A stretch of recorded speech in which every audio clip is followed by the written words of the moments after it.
దేవుని మహిమ కలుగుగాక. ఈరోజు శిలువ దర్శనం కోసం మాట్లాడుతుందా. శిలువను మనం ఎప్పుడైతే దర్శిస్తామో, మన బాధల్లో ఉన్నప్పుడు, ఇబ్బందుల్లో ఉన్నప్పుడు మనం దేవుని ఏం అడగాలంటే, ఆయన ఏ విధంగా శ్రమ పడ్డాడు మన కోసం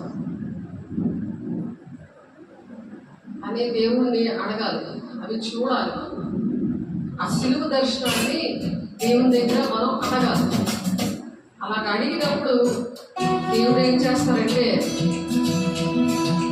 వాళ్ళ బాధలను తగ్గించి దేవుని విడలగా చేస్తారు. కాబట్టి ఆ విషయంలో దేవుని ఆ విధంగా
ఎవరైనా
మహిమ కలుగును గాక.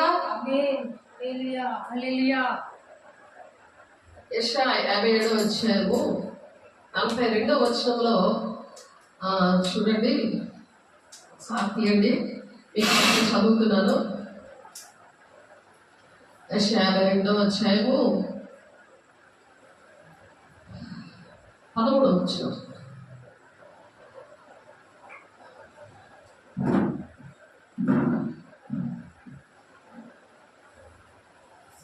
ఆలకించుడి, నా సేవకుడు వివేకముగా ప్రవర్తించును. మనం ఎప్పుడైతే సిలువ వైపు చూస్తామో, మన బాధల్లో కష్టాల్లో మరి ఎవరైనా మనల్ని నిందించినప్పుడు మరి దేవునికి ఇష్టంగా నడుస్తూ కూడా ఏంటి ఈ పరిస్థితి అని ఎప్పుడైనా మనం బాధపడినప్పుడు, దుష్టుడు మనల్ని తరుముతున్నప్పుడు, దావీదును ఎలాగా సౌలు తరివాడో అలాగా కుటుంబంలోనైనా, సంఘంలోనైనా, దేశంలోనైనా, ఎవరికైనా మరి దానికి మతం కులం భేదం లేదు. ఎందుకంటే అందరి కోసము దేవుడు ప్రాణం పెట్టాడు. మన కోసం ప్రాణం పెట్టిన దేవుడు ఆయన. ఎవరు కూడా మనం ప్రేమించలేదు ప్రాణం పెట్టినంతగా. ప్రేమిస్తామని చెప్తారు కానీ ఎవరు కూడా ప్రాణం పెట్టరు. మాట్లాడతారే కానీ పనులు చేయరు. చేస్తాను అని చెప్పి చెయ్యకుండా అలాగా వారి చుట్టూ తిప్పించుకుంటారు, మరి ఏడిపిస్తారు. ఇంట్లో వాళ్ళు ఏంటి, బయట ఏంటి, ఉద్యోగంలో ఏంటి, అది అందరికీ ఉన్న సమస్య. కాబట్టి మనం వాళ్ళ వెంట పడకుండా దేవుని సన్నిధిలో కూర్చొని ఆయన సిలువ వైపు చూడాలి. ఎందుకంటే మత్తయి 10వ అధ్యాయంలో ఉంటుంది ఏంటంటే, నన్ను వెంబడించేవాడు తన సిలువను ఎత్తుకొని వెంబడించాలి అని ఉంది. ఆయన వెంబడించిన వాళ్ళు సిలువను ఎత్తుకొని వెంబడించడం అంటే ఇటువంటి శ్రమలన్నిటి కూడా ఓర్చుకుంటూ నడవాలంటే మరి యేసే మన పాపముల కోసం ఎలాగైతే సిలువ మీద మన పాపాలు మనకు రావాల్సిన శిక్ష ఆయన ఎలాగైతే భరించాడో అలా భరించే శక్తి ఆయన పొందుతున్నప్పుడు, ఆమె చూసినప్పుడు మన శ్రమలు ఏమీ అనిపించవు. అటువంటి ప్రేమ, అటువంటి క్షమించే గుణము, ఆ క్షమించి వాళ్ళని రక్షించడానికి మనం ప్రార్థన చేస్తాం. ఆ విధంగా దేవుడు అటువంటి మనసును పుట్టిస్తాడనమాట. ఆ మనసు పుట్టినప్పుడట ఎలా ఉంటుందట, నా సేవకుడు వివేకముగా ప్రవర్తించును. దేవుడు బిడ్డల్ని సేవకులు అంటారు. అందరినీ దేవుడు పిలుచుకున్నారు, కానీ సేవకులనే పిలుచుకున్నారు అని అనుకుంటాడు. ప్రతి ఒక్కరు అలాగ అనుకుంటారు, కానీ దేవుని ఆత్మ ఉన్న వాళ్ళకి అది అర్థమవుతుంది. వాళ్ళు పిలుపు దర్శనం కాబట్టి వాళ్ళే దేవుడు పని చేయాలి, వాళ్ళే అందరికీ మేలు చేయాలి, వాళ్ళే అందరికీ ప్రార్థనలు చేయాలి, వాళ్ళే స్వస్థతలు చేయాలి అని అనుకుంటారు. దేవుని మాటలు చెప్పాలి, వాళ్ళే ఇలా పిలుచుకున్నాడు కాబట్టి, వాళ్ళు ప్రత్యేకించబడ్డారు కాబట్టి అనుకుంటారు. కానీ అది అబద్ధం. నిజమే కంటే దేవుడు మనల్ని వెలుగుగా ఉండడానికి పిలిచాడు, మరి పరిశుద్ధంగా ఉండడానికి పిలిచాడు, ఆయనతో సహవాసం చేయడానికి పిలిచాడు, అనేకమైన బంధకాల్లో ఉన్న వారిని విడిపించడానికి పిలిచాడు. బంధకాలన్నీ ఎలా పోతాయి? పరిశుద్ధంగా ఉంటే పోతాయి. ఆర్థిక ఇబ్బందులన్నీ ఎలా పోతాయి?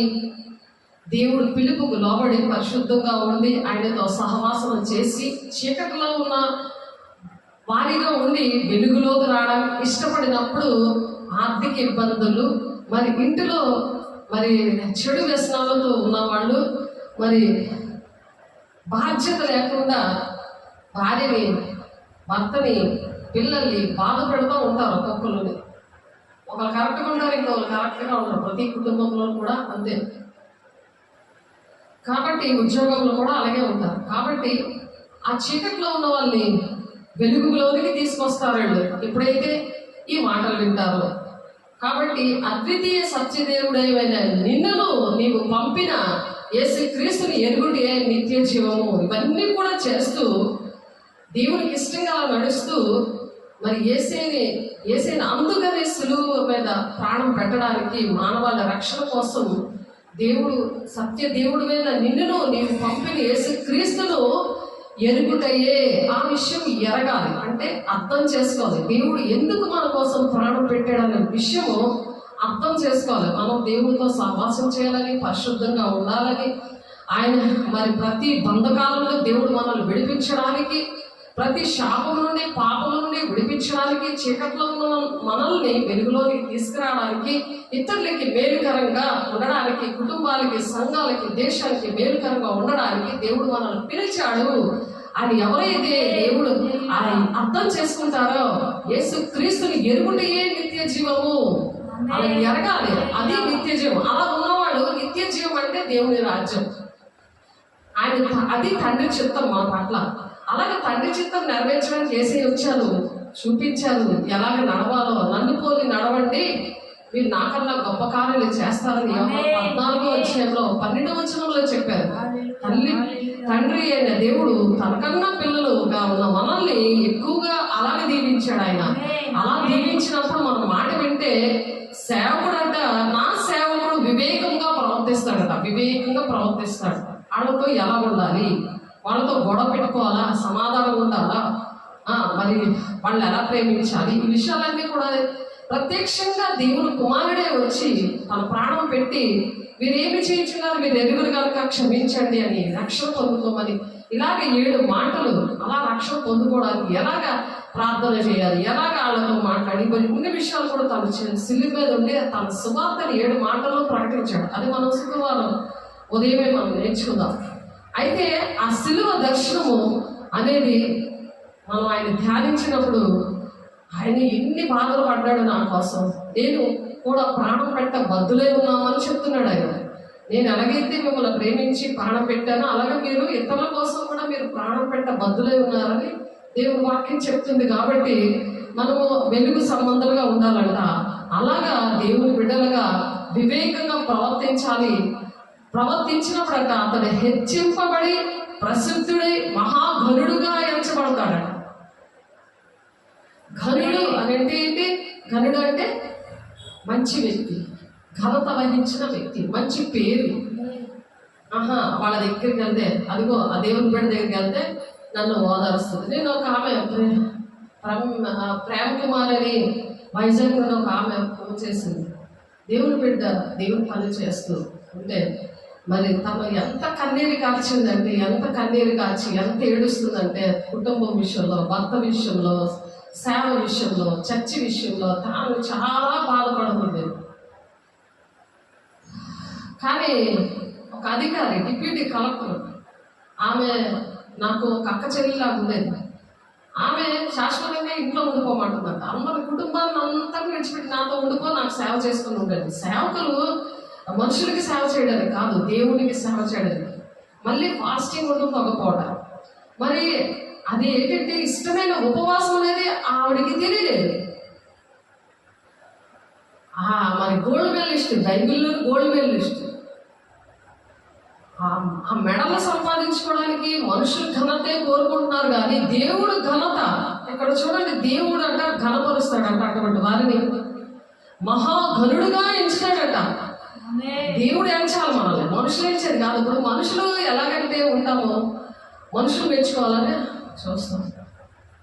పౌలు అంటాడు, నేను మనుషులు మెప్పింపగలుగుతున్నానా, నేను దేవుడి కోసం దేవుడు మెప్పింపగలుగుతున్నానా అని చెప్పి. మనుషులందరూ కూడా అలాగే ఆలోచిస్తారు. ఎందుకంటే మనుష్య ఆత్మ, లౌకిక ఆత్మ, అది మనుషుల సంగతులు మనుషులకే అర్థమవుతాయి.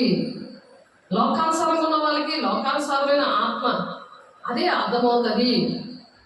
దేవుని ఆత్మ, దేవుని సంగతులు అర్థమవుతాయి. ఇదేంటి దేవుని ఆత్మ ఉన్న వాళ్ళతో దేవుడు ఇటువంటి విధంగా మాట్లాడతారు. కాబట్టి వివేకంగా మనం ప్రవర్తిస్తున్నామని దేవుడు ఏం చేస్తాడట? హెచ్చిస్తాడట, ప్రసిద్ధి చేస్తాడట, ఘనత కూడా ఘనుడుగా దేవుడు ఎంచుతాడంట అటువంటి వారిని.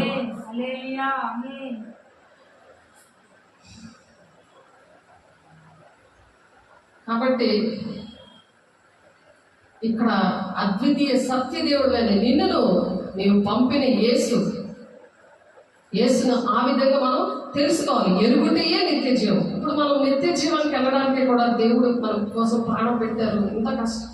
ఎంత దేవుడు ప్రాణం పెట్టినా సరే మనము దేవుని దగ్గరికి, దేవుని చిత్తానుసారంగా మనం లేవనుకోండి, అప్పుడు పరిస్థితి ఏంటి? అది మనదే కదా తప్పు అవుతుంది. మనం దేవుని మాటలు వినకపోతే ఆలోచించండి, ఒకసారి ఆలోచించండి. అలా దేవుడు ఇంకొక మాట చెప్తున్నారు. మొదటి సమయాలు 13:14 తీయండి. మొదటి సమయాలు 13:14 ఒక మాట ఉంది. ఏంటంటే, యెహోవా తన చిత్తానుసారమైన మనస్సు గల ఒకరిని కనుగొని ఉన్నాడు. దేవుడు అటువంటి వారిని కనుగొంటాడంట ఆయన చిత్తానుసారంగా. ఆయన చిత్తం ఏంటి? ఇంతకీ చిత్తం ఏంటి అని అంటే, 1 పేతురు 2:9. 1 పేతురు చూడండి, ఆయన చిత్తం ఏంటి మన పట్ల. ఆయన ఎందుకు మనల్ని పిలిచాడు? ఇప్పుడు ఆయన ప్రాణం పెట్టాడు, ఆయన మన కోసం ప్రాణం పెట్టాడు. ఆయన రక్తం అంతా కూడా, ఒంట్లో ఉన్న రక్తం అంతా కూడా మరి మనిషి తప్పు చేసేందుకు మనిషే బలైపోవాలి అని చెప్పి తండ్రి దేవుడు కుమారుడు పంపించినప్పుడు ఆ గెత్సెమనే తోటలో చెమట రక్త బిందువులు అయినట్లు ఆయన ప్రార్థన చేసి ఆయన ఏమంటాడు? నీ చిత్తమైతే ఈ గిన్నె నా యొద్ద నుండి తొలగించు ప్రభా, అంటే ఈ పరిస్థితులు నా దగ్గర నుండి తొలగించండి, అది కూడా నీ చిత్తమే, నీ ఇష్టమే అని అంటాడు. అంటే తండ్రి మీద విడిచిపెడతాడు. అంటే ప్రాణం పెట్టడం అంటే ఎంత కష్టం. చేతులతో చేసిన పాపానికి 800 మేకులు వేయించుకోవడము, అది మనం సూదు గుచ్చితేనే మనకు చాలా బాధపడతాం కదా, చిన్న దెబ్బ తగ్గుతేనే. కానీ ఆ శక్తిని పొందుకోవడానికి దేవుడు ఎంతగా మనల్ని ప్రేమిస్తే ఆయన అలా ప్రార్థన చేసి ఉపవాసం ఉండి ఆ దేవుని యొక్క పరిశుద్ధాత్మ శక్తిని పొందుకొని వాళ్ళ కోసము, మన కోసము అంతగా ప్రయాసపడి ఆయన ప్రాణం పెట్టి మళ్ళీ తిరిగి లేచి మళ్ళీ తండ్రి చిత్తాన్ని నెరవేర్చి తండ్రి కుడిపార్శ్వలో కూర్చున్నాడు. సేమ్ మనం కూడా అలాగే వెళ్ళాలి, అలాగే ఉండాలి. మీరు బలి అర్పించక్కర్లేదు, మీ పాపంలో నేను దాని శిక్ష నేను భరించుకున్నాను కాబట్టి మీరు ఇంకా పాపం చెయ్యొద్దు అని చెప్పినప్పుడు పాపం చేస్తే మరి పరిశుద్ధంగా లేకపోతే ఆయన ఎంత బాధపడతాడు. ఆయన నా బిడ్డలు ఎలా ఉన్నారని, మన బిడ్డలు కూడా మన మాట వినకపోతే మనకి ఎలా ఉంటుంది? అలాగే దేవుని బిడ్డలుగా ఉన్న మనము ఆయన మాట వినకపోతే దేవుడు చాలా బాధపడుతూ ఆయన పిలుస్తున్నాడు. ఎలాగంటే 1 పేతురు 2:9 చీకటిలో నుండి వెలుగులోనికి చూద్దాం ఒకసారి. 1 పేతురు 2:9 చీకటిలో నుంచి వెలుగులోనికి రావడం అంటే ఏంటి? అనారోగ్యముల నుంచి ఆరోగ్యములోనికి, ఆర్థిక ఇబ్బందుల నుంచి ఆశీర్వాదకరంగా, శాపం నుండి పాపం నుండి ఆశీర్వాదకరంగా ఉండడానికి, పాపము నుండి పరిశుద్ధులుగా ఆయన అలా పిలుస్తున్నాడు. ప్రతి క్షణము నిన్ను నన్ను అలా పిలుస్తున్నాడు ఆయన. ఎందుకంటే పరిశుద్ధ పట్టడానికి యుగాలు కూడా తండ్రి చిత్తం నెరవేర్చి మనము అలా ఉండాలి. మన కుటుంబాన్ని రక్షించుకోవాలి, ఆ విధంగా సంఘాలను రక్షించుకోవాలి, మన ఊరిని, మన గ్రామాన్ని, దేశాన్ని రక్షించుకోవడమే దేవుని మార్గం. అది మతం అని చెప్పి ప్రజలు పెట్టారు దాని పేరు. మతాలు కులాలు అనేది ప్రజలు పెట్టుకున్నావు, మనుషులు పెట్టుకున్నావు. కాబట్టి యేసు క్రీస్తుని ఎరుగుటయే నిత్య జీవం అంటారు. నువ్వు ఎప్పుడైతే తెలుసుకుంటావు అప్పుడు నువ్వు దేవుని రాజ్యంలో ఉంటావు. ఆ విధంగా నడిపిస్తాడు దేవుడు. కాబట్టి దేవుని బిడ్డ ప్రతి ఒక్కరిని కూడా దేవుడు పిలుస్తున్నాడు. ఎందుకు పిలుస్తున్నాడు అంటే, మనం ఇందాక చెప్పాం కదా, యెహోవా తన చిత్తానుసారమైన మనస్సు గల ఒకరిని కనుగొని ఉన్నాడు. ఆయన కనుగొంటాడు. ఎవరిని కనుగొన్నాడు? దావీదుని కనుగొన్నాడు. నీకు ఆజ్ఞాపించిన దాన్ని గైకొనకపోతేవి గనుక యెహోవా తన జనుల మీద అతన్ని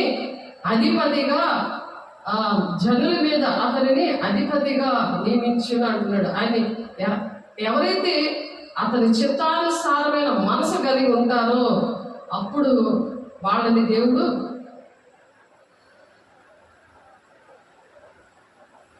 ఎంచుకుంటాడు. అలాగా ఇప్పుడు దావీదుని అలాగా ఇశ్రాయేలుకి రాజుగా ఎంచుకున్నాడు. ఒక పిలుపు దర్శనం మీద మనల్ని కూడా అలాగే ఎంచుకుంటాడు. నీ పట్ల దేవునికి ఏ ప్రణాళిక ఉంది అని ఆలోచించాలి. నీ పట్ల దేవునికి ఏ ప్రణాళిక ఉంది? ఏ ప్రణాళిక ఉంది చెప్పండి? ఏ ప్రణాళిక ఉంది దేవుడికి? నీ పట్ల ఏ ప్రణాళిక ఉంది? దేవుని రాజ్యానికి ఎలా చేద్దాం అనుకుంటున్నావు? ఏ పిలుపు నిన్ను పిలిచాడు? ఏ పిలుపు పిలిచాడు? అర్థమైందా? ఎందుకు పిలిచాడు అంటే చీకటిలో నుండి ఆశ్చర్యకరమైన తన వెలుగులోనికి మిమ్మల్ని పిలిచిన వారి గుణాతిశయములను ప్రచురణ చేయడానికి. దేవుని యొక్క గుణాలు ఏంటో నువ్వు ప్రచురం చేయాలి. ఈ దేవుని గుణాలు ఏంటి అని ప్రచురం చేయాలి. శాపంలో ఉన్న వాళ్ళని విడిపించడం, బంధకాలలో ఉన్న వాళ్ళని విడిపించడం, అనారోగ్యంతో ఉన్న వాళ్ళని స్వస్థపరచడం. చూడండి దేవుడి గుణాలు. గుడ్డి వారిని బాగు చేశాడు, అద్భుత కార్యాలు, మహత్కారాలు, సూచిక్రియలు చేశాడు. అలాగా దేవుని గుణాలంట ప్రచురణ చేయాలంట. ఏర్పరచబడిన వంశమును, రాజులని, యాజక సమూహమును, వాళ్ళు ఎవరంట? రారాజు బిడ్డలు. దేవుడు రాజు కదా ఆయన. ఆ రారాజు బిడ్డలుగా మనము ఉండాలి. సమాధానం చెప్పాలి, నిర్లక్ష్యంగా ఉండకూడదు. దేవుడు మాట్లాడుతూ నిర్లక్ష్యంగా ఉంటే వేస్టే, కూర్చొని కూడా వేస్టే. మిమ్మల్ని పిలిచిన వాణి గుణాతిశయంలో ప్రచురణ చేయాలి. అది మీకే తెలియనప్పుడు ఆ గుణాలు ఏంటో, ఆయన గుణాలు ఏంటో తెలియనప్పుడు ఎవరికి చెప్తారు ఆ మాటలు? ఎందుకంటే చీకట్లోంచి వెలుగులోకి రాలేదు, అందుకే చెప్పలేకపోతారు, నిర్లక్ష్యంగా ఉంటున్నారు. ఎందుకు పిలుస్తున్నాడు? ఏది ఆ వంశం ఏంటి? దేవుని పని చేసే వంశం, దేవుడు పని చేయడానికి పిలిచాడు. రాజులని, యాజక సమూహం, పరిశుద్ధ జనము, దేవుని సొత్తైన ప్రజలలాగా పిలిచాడు. దేవుని సొత్తైన ప్రజలు వాళ్ళు ఎలా ఉండాలంట? దేవుని మాటలు, ఆయన గుణాతిశయాన్ని చెప్పేవాళ్ళు దేవుని సొత్తైన ప్రజల లెక్క వస్తారు. లేకపోతే సాధారణ సొత్తైన ప్రజల్లోకి వెళ్ళిపోతారు లెక్క. ప్రకటించట్లేదు అనుకో, అనుక్షణము కూడా దేవుని కోసం తెలుసుకోవాలి. ఆయన గుణాలు ఏంటి, నాకు ఉన్నాయా లేదా అని మనం చెక్ చేసుకోవాలి అనుక్షణం. లేవనుకో దేవుని సొత్తైన ప్రజలా ఉన్నారు, సాధారణ సొత్తైన ప్రజలా ఉన్నారు. కాబట్టి దేవుడు దేన్ని పిలిచాడు? చీకట్లో ఉన్న వాళ్ళని వెలుగులోని పిలిచాడు. కాబట్టి ఒకప్పుడు ప్రజగా ఉండగా ఇప్పుడు దేవుని ప్రజ అయితేవి, ఒకప్పుడు కనికరింపబడక ఇప్పుడు కనికరింపబడిన వారైతేవి. ఇప్పుడు అంటే ఆయన ఎప్పుడైతే ప్రాణం పెట్టాడో అక్కడ నుంచి కూడా మనం దేవుని బిడ్డలుగా తయారైనందుకు ఏదైనా బాధ వచ్చినప్పుడు దుష్టుడు ఇంటిలోని దూరి శరీరాంశాలతో పోరాడుతున్నామని అనుకోకుండా దురాత్మల సమూహంతో పోరాడుతున్నాం, ఈ మనుషులకు దురాత్మల సమూహం వచ్చేసింది అని గమనిస్తారనమాట. దేవుని గుణాలు చూసినప్పుడు, ఆ గుణాలన్నీ తెలిసినప్పుడు, వెలుగులోకి వచ్చినప్పుడు తెలిస్తే. లేకపోతే మనిషి మీద దెబ్బలాడుతూ ఉంటారు, మనుషులు కొట్టుకొని చేస్తున్నారు. అందుకే విరోధ భావం, కక్షలు, పగ, ద్వేషం, యుద్ధాలు ఎందుకు జరుగుతున్నాయి? కారణాలు అవి. మనిషి మంచోడే, కానీ దేవుణ్ణి ఎరగకపోతే నిత్య జీవం ఉండదు కాదు కదా. ఇక్కడ యుద్ధాలు, కలహాలు, ఇంట్లో అసమాధానం, కుటుంబంలో, సంఘంలో, దేశంలో అసమాధానం లేని పరిస్థితులు, పాపంతో నిండిపోతుంది. అందుకే మరి దేవుడు ప్రాణం పెట్టాడు కదా, ఎందుకు వినట్లేదు? వెలుగులోకి రావట్లేదు కాబట్టి వినట్లేదు. ఆయన పిలిచాడు, పలకట్లేదు, అర్థం చేసుకోవట్లేదు, ఆయన ఎరగట్లేదు, ఆయన గుణాలు ఏంటో తెలియట్లేదు. అందుకే ఆయన గుణాలు నీకు రావట్లేదు. నిర్లక్ష్యంగా ఉంటుంటే గుణాలు రాలేదన్నమాట, దాని అర్థం అది.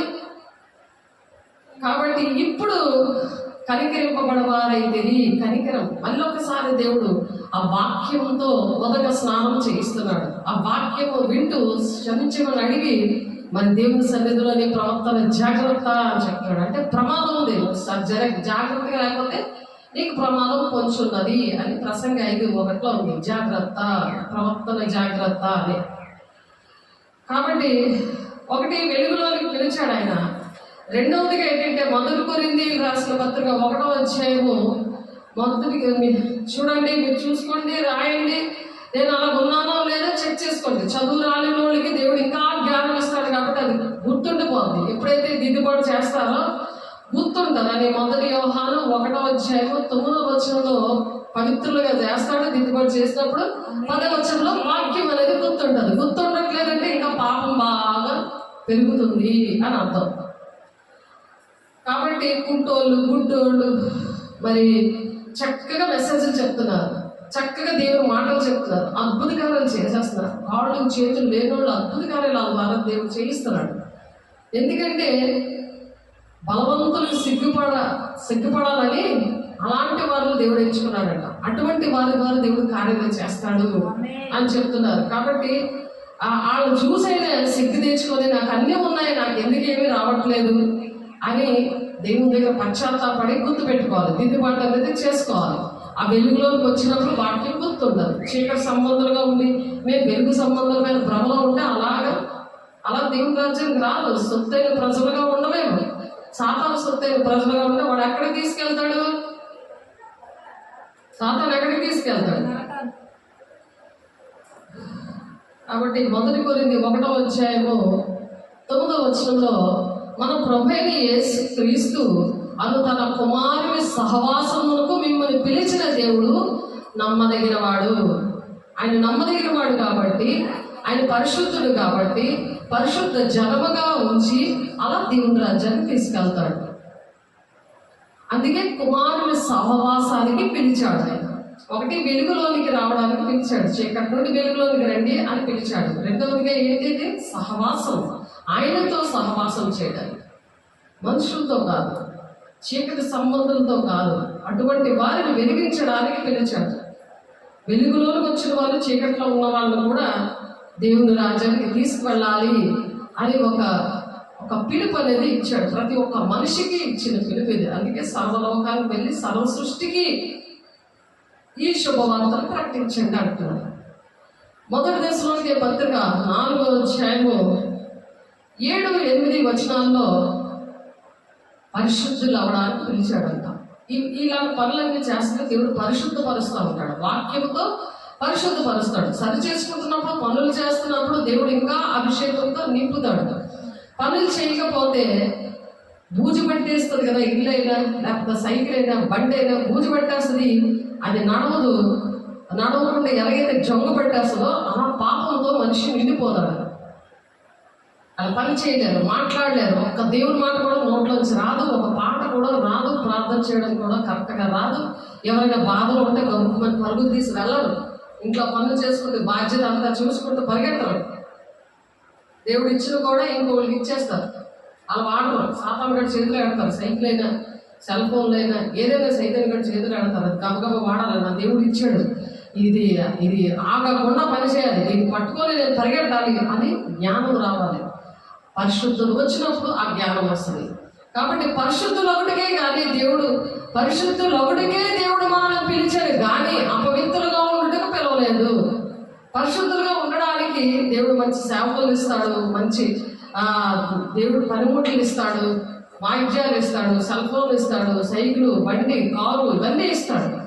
కానీ దేవునికి ఏది ఇవ్వకపోతే మనం చెప్పాము మొన్న, దేవుడు మరి మట్లాదివారం రోజు గాడిద పిల్లని ఇచ్చేశాడు ఆ యజమాని. మరి అలాగా ఎవరు ఇవ్వకపోతే గాడిదని పిల్లని ఇవ్వలేదు అనుకోండి, ఏం జరుగుతుంది? మరి దేవుడు యెరూషలేము పట్టణం వెళ్ళడా? దేవుడికి ఎక్కడా దొరకదా? దేవుడి ప్రణాళిక ఆగిపోతుందా? ఆలోచించండి. ఆ గాడిదకి ఎంత వాల్యూ వచ్చింది యేసయ్య కూర్చున్నాక, దానికి ఎంత ఘనత వచ్చింది, అది రారాజు బిడ్డలాగా ఎలా నడిచింది అది. లేకపోతే దాన్ని ఎలా కొడతారు, ఎంత అపవిత్రంగా చూస్తారు. అది అపవిత్రమైన జంతువు కదా, దాన్ని అంత అపవిత్రంగా ఎలాగా దాన్ని చేరదీయరు కదా, అపవిత్రమైన మాసిన కుటుంబం వస్తుంది కదా. అసలు దేవుని ఆలయానికి కానీ దేవుని సన్నిధికి కానీ యెరూషలేములోకి కానీ రాలేనిది. అటువంటి గాడిద లాంటి మనల్ని దేవుడు సిలువ మీద ఆయన ప్రాణం పెట్టేశాడు. మనకు రావాల్సిన శిక్ష ఆయన మీద వేసేసుకున్నాడు. అలాగే ఇతరులు మనల్ని బాధ పెట్టినప్పుడు మనం కూడా ఆ నిందలు, అవమానాలు, వాళ్ళు పెట్టిన కష్టాలు మనం భరించాలంటే సిలువ వైపు చూడాలి. అది సిలువ దర్శనం. ఆ దర్శనం మనకు కనబడుతుంది. కళ్ళకు కట్టినట్లుగా నా కోసం దేవుడు ఎంత ప్రాణం పెట్టి ఎంత శ్రమ పడదే, నేను ఇలా కోసం ఇది నేను భరించుకోలేనా అన్న ఓర్పు సహనం మనకు వస్తుంది. అది మనం సిలువ దర్శనం. సిలువ వైపు చూడటం, ఆయన వైపు చూడాలి. ఆయన అప్పుడు చూస్తున్నాడు, చూసే దేవుడు ఆయన. అగ్ని జ్వాలల వంటి కన్నులు గలవాడు ఆయన చూస్తూ ఉంటాడు. మనం చూస్తున్న దేవుడు ఆయన. కళ్ళుండి చూడవు, చెవులుండి వినరు, కాళ్ళుండి నడవు, అలాంటివి కావు మన దేవుడు. మాట్లాడే దేవుడు, చూసే దేవుడు, హృదయం ఉన్నది ఆయనకి. ప్రేమించాడు కాబట్టి ప్రాణం పెట్టాడు. అలా ఎవరైనా ఉన్నారా? ఆలోచించండి. ఎవరు సమాధైనా ఖాళీగా ఉందా? ఎవరైనా ఆ విధంగా జన్మించారా? కన్యకి పరిశుద్ధాత్మ శక్తి వలన పుట్టాడు ఆయన. పాపంతో పుట్టలేదు, కానీ మన కోసం పాపంగా మారిపోయాడు ఆయన. ఎవరైనా మన పాపాలన్నీ ఒడ్డు మీద వేసుకొని పాపంగా మారిపోతారా? మరి చేతులేసి ప్రార్థన చేస్తున్నప్పుడు మీ మీద మీ పాపాలన్నీ ఒంట్లోకి వెళ్తాయి. నాకు మళ్ళీ నేను ప్రార్థన చేసుకుంటాను. దానికి తగ్గట్టుగా ప్రార్థన చేసుకున్నప్పుడు దేవుడు మళ్ళీ బాడీ అంతా రిలీఫ్ ఇస్తారు. ఆ శక్తి పొంగి పొర్లే ఆత్మ. మరి దావీదు భక్తుడు అడుగుతాడు, నా గిన్నె నిండి పొర్లుచున్నది, కృపాక్షేమములే నా వెంట వచ్చును అనేసి ఉంటుంది వాక్యం. పొంగి పొర్లే పాత్రగా మనం ఉండాలి. దేవుని అభిషేకం అలాగ కొరత లేని ఆత్మతో నింపబడాలి. అప్పుడు ప్రార్థన చేసిన ఏ ఎఫెక్ట్ కూడా రాదు. 1 తిమోతి 5:22 హస్తనిక్షేపం చేయొద్దు, ప్రతి వారి పాపంలో పాలిభాగస్తుడు అవ్వద్దు అని పౌలు గారు చెప్తారు. అయినా సరే ప్రేమ బలవంతం పెట్టిందని వాక్యం పౌలు గారే చెప్తాడు. దేవుని ప్రేమ బలవంతం పెడతారు ఆమె చేతులేసి ప్రార్థన చేయడానికి, వాళ్ళ పాపాలు అవన్నీ కూడా భరించడానికి బలవంతం పెడతారు ప్రేమ అనేది. అలాగే దేవుడు మన విషయంలో క్షమించి అలా బలవంతం పెట్టింది ఆ ప్రేమ. అందుకనే తండ్రి చిత్తాన్ని నెరవేర్చడానికి ఆయన ఇష్టపడ్డాడు. దానికి తగిన ఉపవాసము, మరి ప్రార్థన, స్వస్థత కార్యాలు, అద్భుత కార్యాలు, మహత్కార్యాలు చేశారు. అందుకనే ప్రార్థనతో సహవాసంతో రొట్టె విచ్చడానికి ఎడతెక్క ఉండమన్నారు దేవుడు. అందుకే ఉండమన్నారు. అప్పుడు ఆయన మహిమను మనం ప్రచురణ చేస్తాం. అది 1 కొరింథీ 11:26 ఉంది. ఆయన మహిమను ప్రచురణ చేసేవారుగా ఉండాలి. కాబట్టి ఎప్పుడు అలాగే చేస్తారు? దేవుడు పిలిచాడు కదా, వెలుగులోకి పిలిచాడు. ఆయనతో సహవాసం చేసినప్పుడు, ఆ వెలుగులో ఉన్నప్పుడు అప్పుడు పరిశుద్ధత వస్తుంది. పరిశుద్ధులొకటికే దేవుడు మిమ్మల్ని పిలిచాడు అని చెప్తారు. పరిశుద్ధంగా లేకపోతే ఎలాగ నేను పిలవలేదన్నమాట. సాతాను పిలుస్తున్నాడు కాబట్టి అపవిత్రంగా ఉన్నావు అని అర్థం చేసుకోవాలి. ఎవరు మమ్మల్ని పిలిచారు? సాతాను పిలిచాడా? దేవుడు పిలిచాడా? సాతాను పనులు చేస్తున్నామా? దేవుడి పనులు చేస్తున్నామా? ఎవరు అండర్లో ఉన్నాం? ఎవరు శిరస్సుగా ఉన్నారు?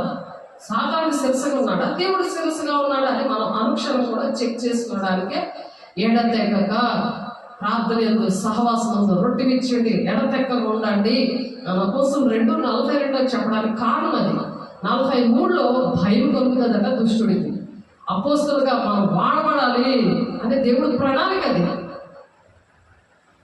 అపోస్తలులు చేస్తారు దేవునికి ఇష్టమైన పనులు. యేసయ్య చేశాడు, అలా శిష్యులు అందరూ చేశారు అవన్నీ కూడా. కాబట్టి ఆయన శిష్యులుగా మనం ఉన్నాము కాబట్టి మరి పరిశుద్ధులొకటికే దేవుడు మనల్ని పిలిచాడు, కానీ అపవిత్రంగా ఉండడానికి మనల్ని పిలవలేదు.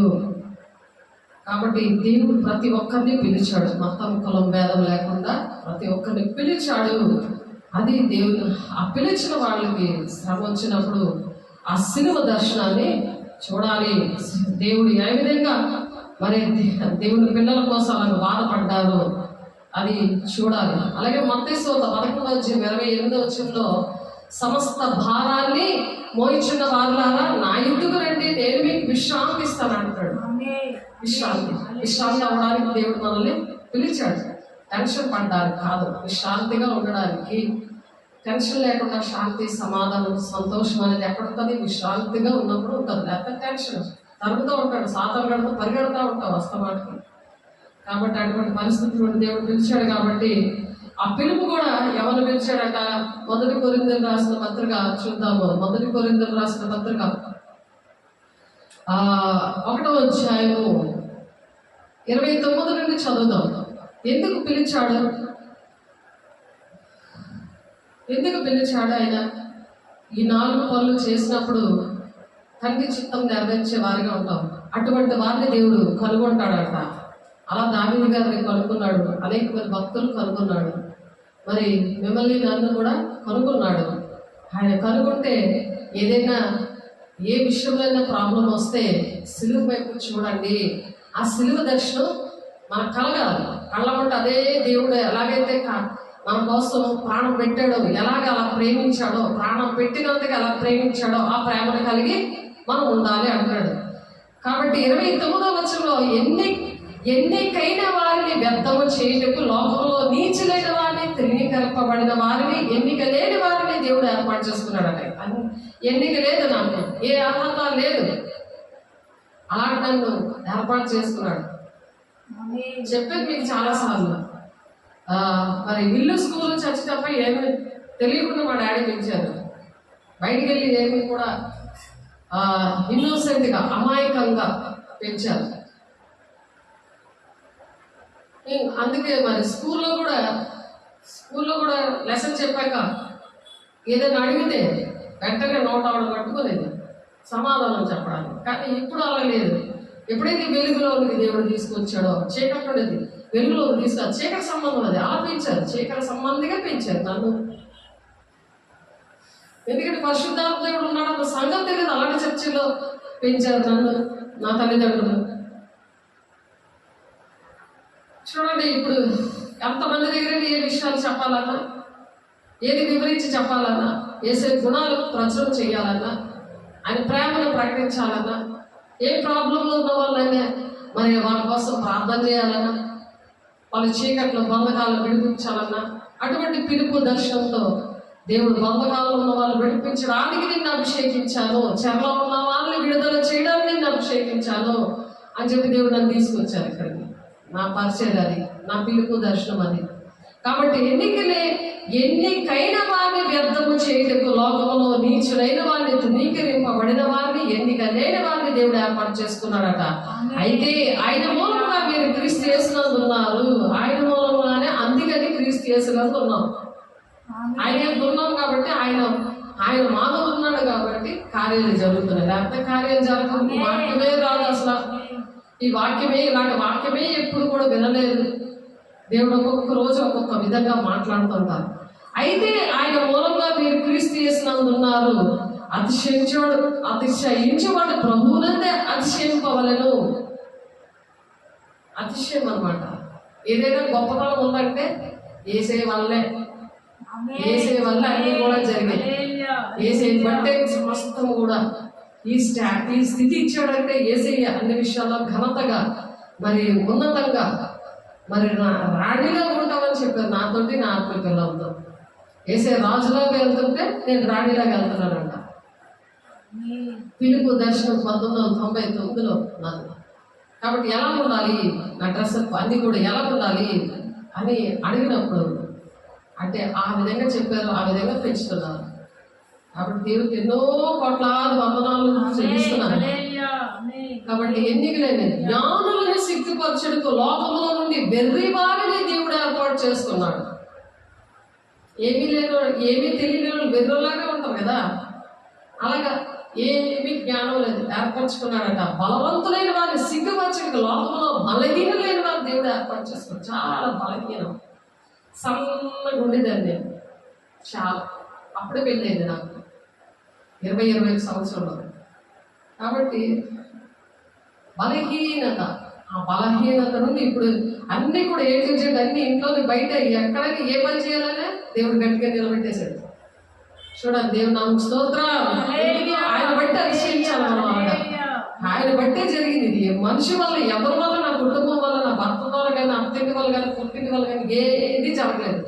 నాకు దేవుడు నేర్పించారు భక్తి. ప్రతి విషయంలో కూడా నా దేవుడే అన్ని కూడా చేశారు. అన్ని కూడా తను ప్రేమించే వారికి సమస్తము సమకూడి జరుగుతాయి అని చెప్పారు. కాబట్టి నువ్వు శరీరానుసారులకు భయపడకూడదు, కానీ ఆత్మలో శరీరాన్ని చంపువ అగ్నిలో పడవేమని భయపడమని చెప్పారు. నాకు అలా చెప్పినందుకు నేను నిలబడ్డాను. ఆయన చెప్పకపోతే అగ్నిలో పడవే భయపడతామా, శరీరాన్ని ఆత్మలో చంపువానికి భయపడతామా? శరీరాన్ని చంపువానికి భయపడద్దు అంటాడు. శరీరాన్ని ఆత్మని రెండింటినీ చంపువానికి భయపడన్నాడు ఆయన. అంతే వారిని వెంటనే నిలబడ్డాను నేను.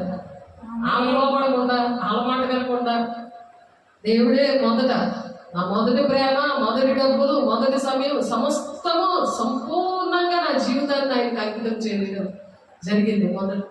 1999లో అప్పుడు దేవుడు నిలబెట్టారు. అలాగే ఆశ్చర్యకరమైన వెలుగులోనికి దేవుడు నన్ను నడిపించాడు. కాబట్టి బాధించబడిన వారిని దేవుడు విడిపిస్తారట. యెషయా 53:6 చూడండి, అందులో ఎన్ని విషయాలు ఉన్నాయో. దేవుడు మౌనంగా ఉన్నాడు. అది ఏమన్నా సరే ఆయన సిలువను చూస్తే ఏ లక్షణాలు వస్తాయి? బాధించబడి మౌనం, నోరు తెరవలేదు అన్నాడు ఆయన. అలా నోరు తెరవకుండా సైలెంట్గా ఉండే పరిస్థితులు ఇచ్చాడు ఆయన. ఎందుకంటే దుష్టుడు నీ మీద రాయేస్తే ఏటవుతుంది? అది మన మీద తుల్లుతుంది. అది ఏటో తెలిసిపోద్ది వెంటనే, మనిషిని చూడగానే తెలిసిపోద్ది. సైలెంట్గా ఉంటాం అనమాట. యెషయా 53:6 బాధించబడినను నోరు తెరవలేదు ఆయన. కాబట్టి శిలువ దర్శనం ప్రతి క్షణం కూడా మనం చూస్తూ ఉండాలి. నన్ను వెంబడించేవాడు తన శిలువనెత్తుగా నా మీదుగా వెంబడించాలి. రోమ 8:37 అత్యధిక విజయం ఇస్తుందంట. అత్యధికమైన విజయం, అన్ని విషయాల్లో కూడా జయము, విజయం ఇస్తాడు. అప్పు చేసేవారుగా ఉంచడు, అప్పు ఇచ్చేవారుగా చేస్తాడు అనమాట.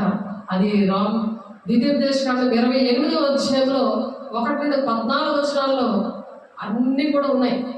ఆశీర్వాదాలన్నీ బయటికి వెళ్ళినప్పుడు దీవెన, వస్తున్నప్పుడు దీవెన, బయటికి వెళ్ళిన ఇంట్లో ఉన్న అన్ని కూడా దీవెనలే. దేవుని మాటలన్నీ గైకొండము, దేశంలో ఉన్నతంగా దీవిస్తారని మొదటి వచనంలో ఉంటది.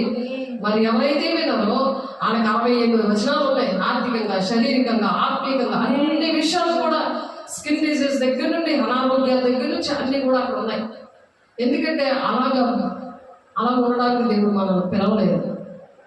అది అర్థం చేసుకొని సిలువ శక్తిని మనం అర్థం చేసుకోలేదు. సేవకులు కనుక నా సేవకుడని ఎలా ప్రవర్తించాలో, ఎలా ఘనతనివ్వాలో, ఎలా ఎంచుకోవాలో అది మనము ఇందాక చూసాం. మొదటి సమయాలు 13-14 మరి యెషయా 52:13 చూసాం.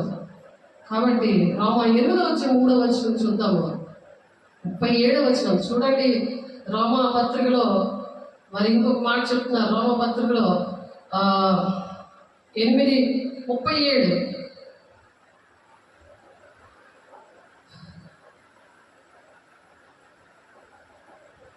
అయినను మనల్ని ప్రేమించిన వాని ద్వారా మనము వీటన్నిటిలో అత్యధిక విజయం పొందుచున్నాం. అత్యధిక, చిన్న విజయం కాదు, అత్యధికమైన విజయం అంట. యేసు నామములో అత్యధికమైన విజయము దేవుడు మనకిస్తున్నందుకు దేవునికి వందనాలు చెల్లిద్దాం. దేవుని స్తోత్రం, మహిమ నీకే దేవా, వందనాలయ్యా. అత్యధిక విజయం మనకి ఇచ్చారయ్యా, నీకు వందనాలయ్యా. భక్తిహీనులతో మనం ఎలా ఉండాలి? యెషయా 53:9 చూద్దాము. యెషయా 53:9 భక్తిహీనంగా చూడండి. మన భక్తిహీనత అనేది ఉండకూడదు. దేవుని సన్నిధిలో మన భక్తిహీనులుగా ఉండకూడదు, నిర్లక్ష్యంగా ఉండకూడదు. అన్నీ కూడా దేవునికి అవి వాక్యం వస్తున్నప్పుడు అవి నాకు కావాలి అని దేవుడిని అడగాలి.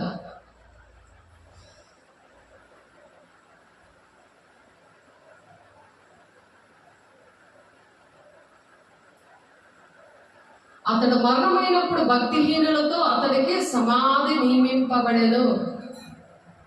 భక్తిహీనులతో సమాధి నియమింపబడిందంట యేసయ్యకి. యేసయ్య మరణం పొందినప్పుడు భక్తిహీనులతో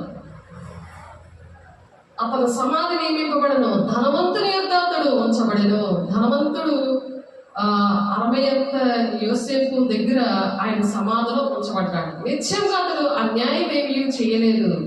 అతని నోట ఏ కపటము లేదు, ఏ కపటం లేదు. ఆయన నోట ఏ కపటం కూడా లేదు. యేసయ్య ఏం కూడా అన్యాయం ఎవరికీ చేయలేదు. కానీ అతడు నలుగొట్టుటకు యెహోవాకు ఇష్టమయ్యను. ఒక్కొక్కప్పుడు మనం నలిగిపోతుంటాం. ఎందుకు ఈ బాధలు, ఎందుకు ఈ కష్టాలు, దేవుడు నమ్ముకుంటే ఇలాగే ఉంటుందా అని అనుకుంటాం. సాతాను కూడా అలాంటి వాటికి బోధ చేసేస్తాడు పక్క నుండి. కాబట్టి దేవుని బిడ్డ అందుకనే దర్శనం చూడాలి. యేసయ్య దర్శనం. యేసయ్య ఎలాగ నోరు తెరవకుండా ఉన్నాడు, ఏ తప్పు చేయకుండా ఎలా భరించుకున్నాడు, ఎలా తన సిలువను ఎత్తుకొని వెంబడించాడు, తండ్రి చిత్తాన్ని నెరవేర్చాడు, అవి మనం నేర్చుకోవాలి ఈరోజు. అతని నలుగు పట్టుటకు యెహోవాకు ఇష్టమాయను. ఆయన అతనికి వ్యాధి కలుగు చేశాను. అతను తనను తానే అపరాధ పరిహారార్థ బలి చేయగా అతని సంతానము చూచును. అతడు దీర్ఘాయుష్మంతుడగును. యెహోవా ఉద్దేశము అతని వలన సఫలమగును.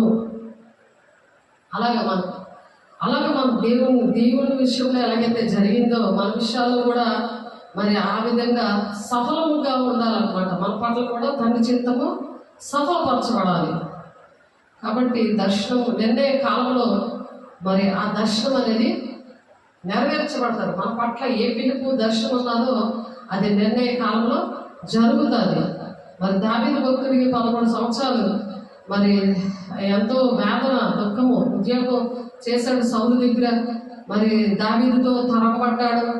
మరి ఆ ప్రాణాలు పట్టుకొని, ప్రాణాలు అంటే చెప్పడానికి సౌలు అలా ప్రవర్తించినప్పుడు అలా దాక్కున్నాడు. ప్రాణాలు పట్టుకొని చాలా ఇబ్బంది పడ్డాడు. దేవుడు సౌలు చనిపోయాక నాకు ఆ రాజ్యం ఇస్తాడని ఒక వాగ్దానం ఉంది. కానీ నిర్ణయ కాలంలో దేవుడు చేశాడు. అది ఆ 33 సంవత్సరాలు మరి ఆ సంపూర్ణంగా ఆయన తయారయ్యాడు. అలా 33 సంవత్సరాలకి ఇశ్రాయేలు మీద రాజుగా ఆయన నియమించబడ్డాడు. ఎందుకంటే దేవుడు శోధనలు వస్తున్నాయని ఎవరు కూడా భయపడకూడదు. దేవుడు ఎందుకని ఈ శోధనలు ఇచ్చాడంటే శోధనలో సువర్ణంగా మార్చడానికి అని ఆలోచించాలి. మరి యేసయ్య గారు అంత శోధనలో ఉండి కూడా ఆ రక్తం కప్పుకుంటాం పాపము ఆయన మీద ఏలుబడి చేసినప్పటికీ కూడా ఆయన ఎలాగా సమర్పించుకొని దేవుని బిడ్డగా నిలబడ్డాడు. ఆయన పిలుపు మరి తల్లి సమర్పించుకుంటుంది యేసయ్యని. కానీ తల్లి ప్రేమించకపోయినా దేవుడు ప్రేమించి తల్లి చీదరించుకున్న కుటుంబము విడిచిపెట్టిన ఆయన ఎలా నిలబడ్డాడో సిలువ దర్శనం చూసి ఆ విధంగా నిలబడాలని దేవుడు మనల్ని హెచ్చరిక చేస్తున్నారు. కాబట్టి మరి ఆయన పాపముగా మారాడు. మన పాపంలో ఆయన మీద వేయబడినప్పుడు పాపంగా ఆయన మారబడ్డాడు. ఏంటంటే యోహాను సువార్త 3వ అధ్యాయం 14-15 ఉంది. ఆ మాట చూద్దాము. యోహాను సువార్త 3వ అధ్యాయము 14-15 వచనాలు. 3వ అధ్యాయం యోహాను సువార్త 3వ అధ్యాయము. అరణ్యంలో మోషే సర్పము ఎలాగ ఎత్తెనో అలాగే విశ్వసించు ప్రతి వాడును నశింపగా ఆయన ద్వారా నిత్య జీవం పొందినట్లు మనుష్య కుమారుడు ఎత్తబడవలెను. మనం పరలోక రాజ్యానికి కనురెప్ప పాటలోనే మనము ఎత్తబడాలి. ఎత్తబడిన గుంపులో పెళ్లి కుమార్తె సంఘముగా మనం ఎత్తబడాలంటే సార్వత్రిక సంఘమా ఏం చేయాలి? ఆయన పాపముతో నిండిపోయిన మన జీవితాన్ని దేవుడు బాగు చేసినందుకు దేవుని చిత్తానుసారంగా మనం నడవాలి. నడిచి అలాగా విశ్వసించి ప్రతి వాడిలో నశించాడనమాట. ఎవరికైతే విశ్వాసం ఉంటుందో దేవుడు నన్ను ఏర్పాటు చేసుకున్నాడు, ఈ విధంగా నన్ను పిలిచాడు కాబట్టి తండ్రి చిత్తాన్ని నేను నెరవేర్చడానికి ఎంత టైం పట్టినా నేను దేవునికి లోబడలేదు కాబట్టి నాకు లేట్ అయింది. పరిశుద్ధాత్మ పొందుకోవడానికి, సమస్యల నుండి విడుదల రావడానికి, భర్త తాగుడు మానేయడానికి, పిల్లలు పొట్టిగా ఉండి పొడుగ్గా ఎదగడానికి టైం పట్టాల్సింది. ఎందుకంటే ఆ వెలుగులోకి ఇంకా రావట్లేదు, పరిశుద్ధాత్మను ఇంకా పొందుకోవట్లేదు, విశ్వాసం అనేది కరెక్ట్గా గట్టిగా ఉండట్లేదు, అవిశ్వాసం. అలాగే విశ్వసించి ప్రతి వాడును నశింపగా ఆయన ద్వారా నిత్య జీవం పొందినట్లు మనుష్య కుమారుడు ఎత్తబడవలను. పరిశుద్ధులు ఉంటేనే ఎత్తబడతారు, పరిశుద్ధాత్మను పొందుకుంటేనే ఎత్తబడగలరు. చీకటి నుండి వెలుగులోకి వచ్చి ఆయనతో సహవాసం చేసి పరిశుద్ధులుగా పిలవబడినప్పుడు ఆ బంధకాల నుండి విడిపిస్తాడు, ప్రతి పరిస్థితుల నుండి విడిపిస్తాడు. అందుకనే దేవుడు లోకం ఎంతో ప్రేమించాడు, లోకమంతటిని ప్రేమించాడు. నిన్ను నన్నే కాదు, మత మూలం భేదం లేదు, లోకానంతటినీ ప్రేమించాడు. కాగా ఆయన తన అద్వితీయ కుమారుడిగా పుట్టిన వారిని విశ్వాసం ఎవరైతే ఉంచుతారో ప్రతి వాడిని నశించకుండా ఉండాలని, నశించిపోకుండా ఉండాలని, నిత్య జీవం పొందాలని మరి దేవుని కుమారుడిని సులువు మీద ఆయన ప్రాణ పెట్టడానికి అప్పగించాడు తండ్రి అయిన దేవుడు. అది మనం గమనించాలి. ఎప్పుడైతే ఎలాగెత్తబడతామో అంటే ఆ మోషే చెప్తున్న అరణ్యంలో మోషే సర్పమును ఎలాగ ఎత్తునో, అరణ్యంలో మోషే ఎలాగ ఇశ్రాయేలు ప్రజలు మోషే నడిపిస్తున్నప్పుడు మాట వెళ్ళలేదు, తిరుగుబాటు చేస్తూ అవిధేయత చీకట్లోంచి వెలుగులోకి రాలేదు. దేవునితో సమాధానంగా ఉండడానికి, సహవాసం చేయడానికి, దేవుని మాట వినడానికి అవిధేయతని చూపించారు. పరిశుద్ధంగా ఉండడానికి ఇష్టపడలేదు. ఎప్పుడు ఏమి తిందమా, ఏమి త్రాగుదమా, ఏం భుజిదమా అని చింత, సనుగుడు. ఎంత దేవుడు ఆశీర్వదించినా సనుగుడు, నాకు ఇది ఏట్లేదు అదేట్లేదు అని శరీరానుసారమైన దుఃఖమే ఆయన తినేసింది. ధర్మశాస్త్రానికి లోబడలేదు, వారు లోబడాలి నేరలు అన్నాడు ఆయన. శరీరానికి సంబంధమైన దుఃఖం, ఆత్మ సంబంధమైన దుఃఖం అంటే రక్షణాత్మక మామూలు కలిగి చేస్తుందంటే అలా కలలేదు. అప్పుడు దేవుడు అనేకమైన పాములు పంపించేస్తాడు.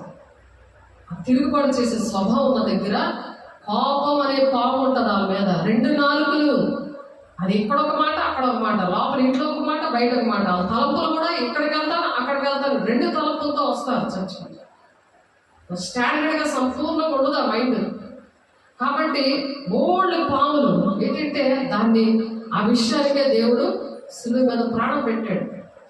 ఆయన విషము పాము కాటేస్తారంట, విషము ద్వారానే తీస్తారంట. విషం ద్వారానే ఆ ఒంట్లో ఉన్న విషయాన్ని పాము విషం ద్వారానే తీస్తారట. అప్పుడే అది బయటకు వస్తుంది.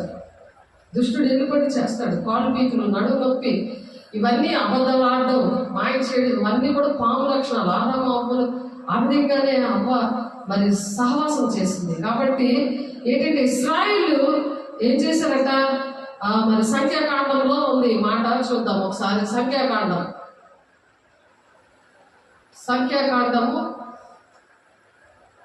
ఇశ్రాయేలు ప్రజలు ఏ విధంగా తిరుగుబాటు అనేది చేశారో అలా మనం తిరుగుబాటు చేయకూడదు. దేవుడు ఏం చెప్పారో తండ్రి చిత్తం నెరవేర్చబడాలంటే ఈ విధంగా దేవుడితో సహవాసం చేసి పరిశుద్ధంగా ఉండి వెలుగులో ఉండి బంధకాలను మనం విడుదల పొందుకున్నాక కూడా మరి బంధకాల్లో ఉన్న వాళ్ళు విడిపించడానికి దేవుడు అప్పుడు అభిషేకిస్తాడు. రాకపోతే అభిషేకించాడు కదా. పరిశుద్ధాలను ఎలా పొందుకుంటారు? ఇలాగా సహవాసం చేయాలి దేవునితో. దేవుని పాటలు, వాక్యం అన్ని కూడా గుర్తుండాలి. దేవుడి పరిచర్యలో మరి అన్ని పనులు కూడా చేయగలిగి ఉండాలి. ఏది చెప్పినా సరే మరి ఉపవాసం ఏంటి, ప్రార్థన ఏంటి, ఒక మనిషి కోసం ప్రార్థన చేయడానికి అర్హత ఏంటి, సంపూర్ణమైన భక్తి మరి నేర్చుకోవాలి. లేకపోతే అది నిర్ణయ కాలంలో జరుగుతుందట. దర్శనం అనేది నిర్ణయ కాలంలో జరుగుతుంది. అది లేటుగా జరగకుండా ముందుగానే దేవుడు మన పట్ల ఒక ప్రణాళిక త్వరగా నెరవేర్చబడాలి. ఎందుకంటే అప్పుడు అంచె దినాల్లో ఉన్నాము. అందుకే ఏంటి జరగాలో అన్నీ కూడా మొత్తం 24 వచ్చులు ఉన్నాయి కదా. భూకంపాలు, మరి తుఫాన్లు ఏంటి, ఇలాంటివన్నీ వస్తాయని ఉంది కదా. అప్పుడు అమెరికాలో ఇప్పుడు 50 కేజీలు ఉన్నవాళ్ళు అంటే ఎగిరిపోతున్నారంట. 50 కేజీలు తక్కువ ఉన్నవాళ్ళు. అలాంటి తుఫాన్ వచ్చేసింది. అలాంటి తుఫాన్, అలాంటి భూకంపం. ఇప్పుడు మరి సముద్రంలో నుంచి కూడా ఆ మృగము, మరి ప్రకటన గ్రంథం 13లో ఉన్న ఆ మృగము అది కూడా బయటకు వచ్చేస్తుంది. వచ్చినందువల్ల ఏం జరుగుతున్నాయి, ఇవన్నీ జరుగుతున్నాయి. ఎందుకంటే అంచె దినాల్లో ఏం జరగాలో అవన్నీ కూడా జరుగుతున్నాయి. ప్రేమ చల్లారిపోయింది. అందరూ కూడా ప్రేమ చల్లారిపోయింది. నిందలు, అవమానాలు, హత్యలు, సేవకుల విషయంలో మరి అబద్ధాలు, సేవకులు కూడా బోధ కూడా కరెక్ట్గా లేకపోవడం, ఇవన్నీ కూడా అంచె దినాల్లో ఉండేవి. అబద్ధ ప్రవక్తలు అనేక మంది బయలుదేరేస్తున్నారు అంచె దినాల్లో. అవి ఏ ఆత్మ మీరు పరీక్షించుకోండి, మోసపుచ్చే దినాల్లో ఉన్నాము అని 1 యోహాను 1:4 ఉన్నది. కాబట్టి తెలియాలి దేవుడు మరి పాపముగా మారిపోయాడు, మన వలన పాపముగా మారిపోయాడని ఎప్పుడు తెలుస్తుంది? ఆ శిలువ దర్శనం అనేది నీకు వచ్చినప్పుడు తెలుస్తుంది. అది అనుక్షణం కూడా ఆ శిలువ దర్శనం పొందుకోవాలి. సాధారణ పడుకోబెడతాడు, నువ్వు వినకు, నువ్వు నా మనిషి కదా, నువ్వు వినకు అని నీకు అనేకమైన తలంపులు పెట్టేస్తుంటాడు. భూ సంబంధమైనవే వెతుకుతూ ఉంటుంది ఆ మనసు. మరి పరలోక సంబంధమైన మనసుగా ఉండకుండా అది అడరాగ వాక్యాన్ని అలా తుడిచిపెట్టేస్తాడు అనమాట. గుర్తు లేకుండా చేసేస్తాడు. కాబట్టి మరియు సీనాయి అరణ్యమందు యెహోవా మోషేకి ఎలాగ సెలవిచ్చెను, లేవీయుల పితరుల కుటుంబములను వారి వారి వంశములను లెక్కింపు, 1 నెల మొదలుకొని పై ప్రాయము గల మగవారిని అందరినీ లెక్కింపవలెను.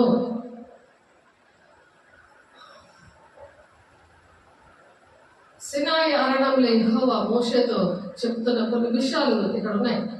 ఆయన ఎన్ని చేసినా సరే ఇశ్రాయేలు ప్రజలు ఎలా ఉన్నారంటే రాజరికాన్ని విడిచిపెట్టేసి వచ్చాడు. రాకుమారులుగా ఉండడానికి ఇష్టపడకుండా ఐగుప్తీయులతో మరి ఉండడమే ఇష్టపడ్డాడు. తండ్రి చిత్తాన్ని నెరవేర్చడానికే మోషే గారు ఇష్టపడ్డాడు. తన పిలుపు దర్శనానికి లోబడి ఉన్నాడు. కాబట్టి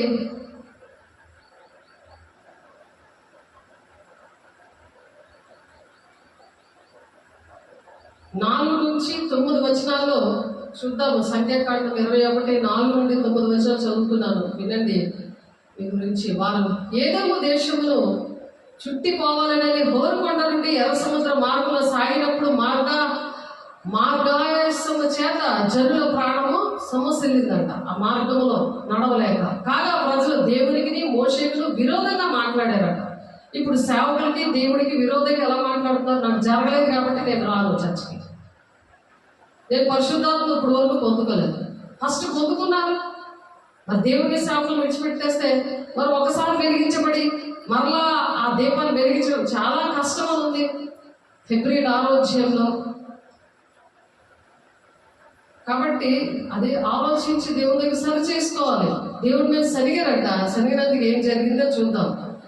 కాగా ప్రజలు దేవునికి మోషేకును విరోధంగా మాట్లాడి ఆ అరణ్యంలో చచ్చుటకు ఐగుప్తులో నుండి మీరు నా మమ్మల్ని ఎందుకు రప్పించింది?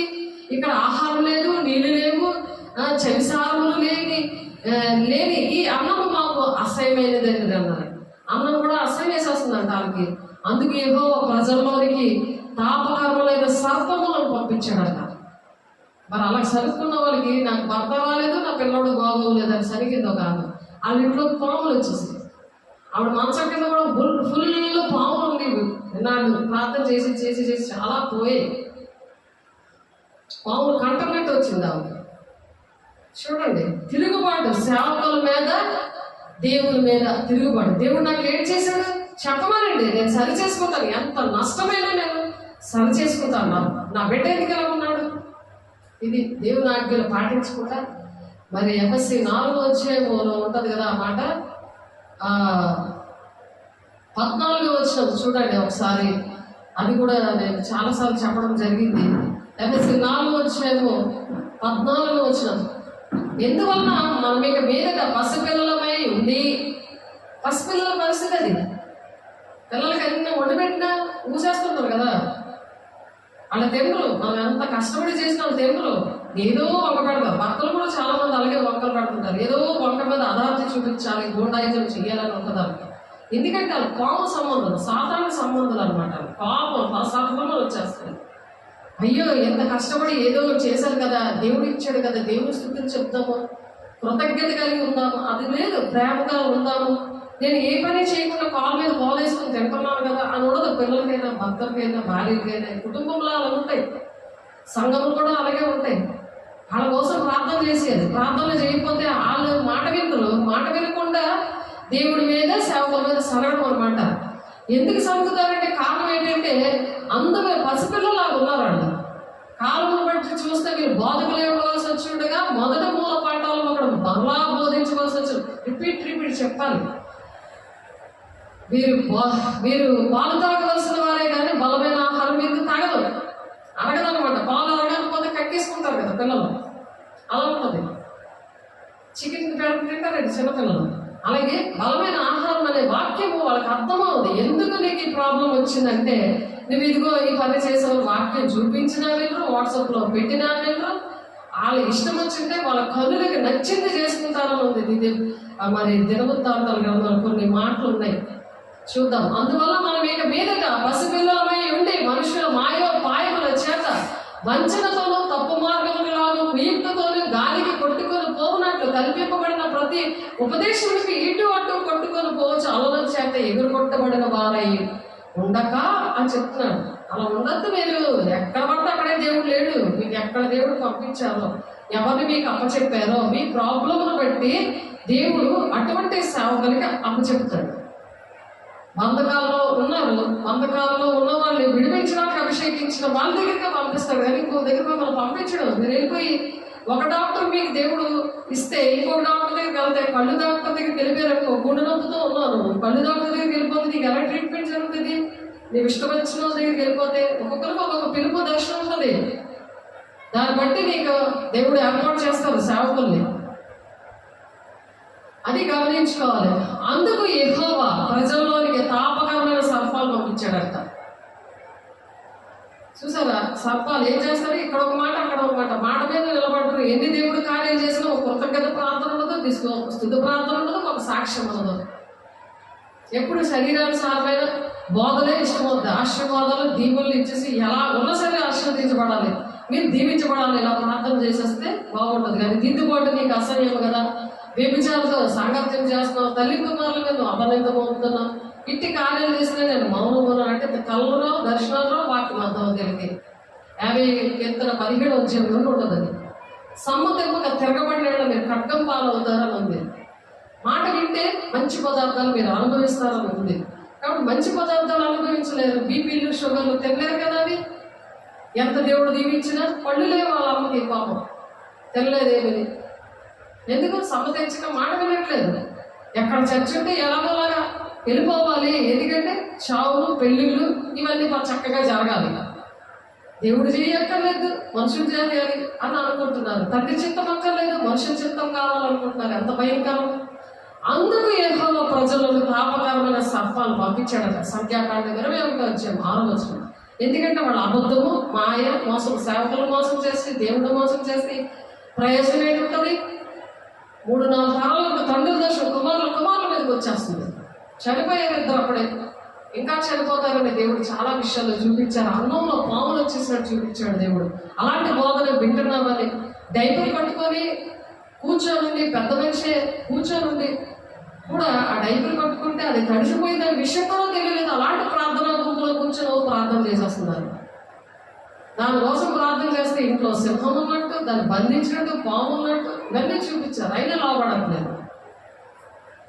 ఆలోచించండి ఒకసారి. దేవుడు మాట్లాడే దేవుడు, కళల ద్వారా, దర్శనాల ద్వారా, వాక్యుల ద్వారా మాట్లాడే దేవుడు. నువ్వు లాభపడకుండా నేను పరిశుద్ధాత్మను పొందుకుంటాను, చేతులేసి ప్రార్థన చేయండి అంటే నాలో ఏ శక్తి ఉంది? దేవుడు చేయాలి. కానీ యోహాను, పేతురు ప్రార్థన చేసినప్పుడు మరి బాప్తిసం ఇచ్చిన వాళ్ళందరికీ కూడా నేను చేతులేసి ప్రార్థన చేసినప్పుడు ఫ్రెష్ క్యాండిడేట్ లాగా అన్ని జనుల మీద కూడా దేవుడు పరిశుద్ధాత్మను కుమ్మరించాడు. అపోస్తలుల 10:44 ఉంది.